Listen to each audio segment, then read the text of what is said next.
नमस्कार, मैं मंजू भट्टाचार्य मुंशी प्रेमचंद की लिखी कहानी सवा सेर गेहूं का चौथा भाग पढ़कर सुना रही हूँ। क्रिया के पश्चात प्रतिक्रिया नैसर्गिक नियम है।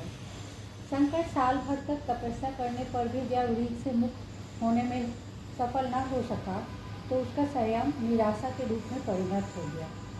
उसने समझ लिया कि जब इतना कष्ट सहने पर भी साल भर में 60 रुपये से अधिक न जमा कर सका तो अब और कौन सा उपाय है जिसके द्वारा इसके दूने रुपये जमा हो। जब सिर पर ऋण का बोझ ही लगना है तो क्या मन भर का और क्या सवा मन का।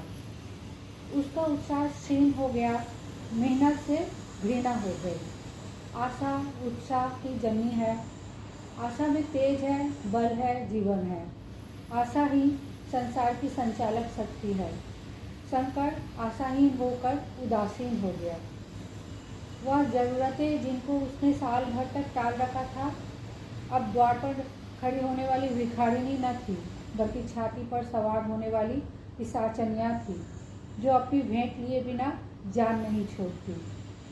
कपड़ों में चकत्तियों के लगने की भी एक सीमा होती है। अब शंकर को चिट्ठा मिलता तो वो रुपए जमा न करता।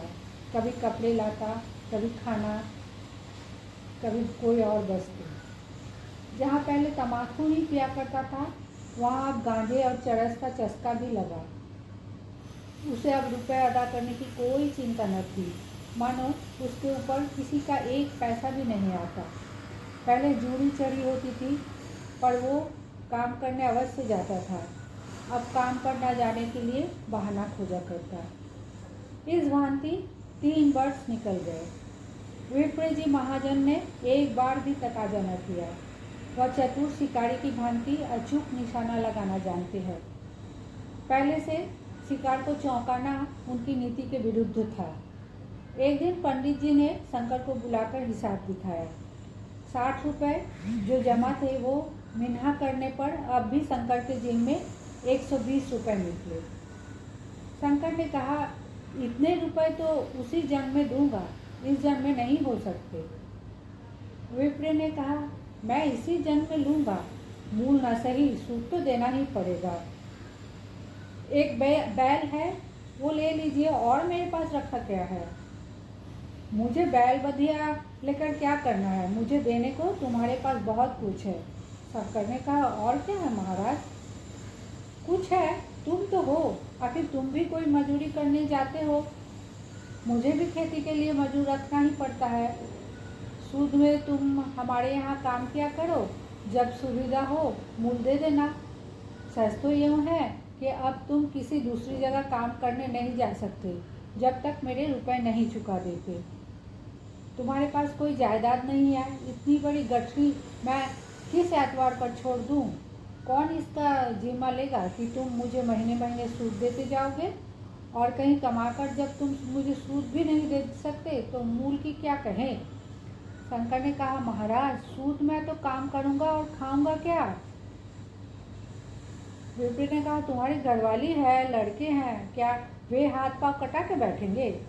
रहा मैं, तुम्हें आज से रोज का कलेवा के लिए दे दिया करूँगा। ओढ़ने को साल भर में एक कंबल पा जाओगे, एक मिर्जई भी बनवा दिया करूँगा, और क्या चाहिए। ये सच है कि और लोग तुम्हें 6 आने देते हैं, लेकिन मुझे ऐसी गरज नहीं है। मैं तो तुम्हें रुपए भरने के लिए भी रखता हूँ।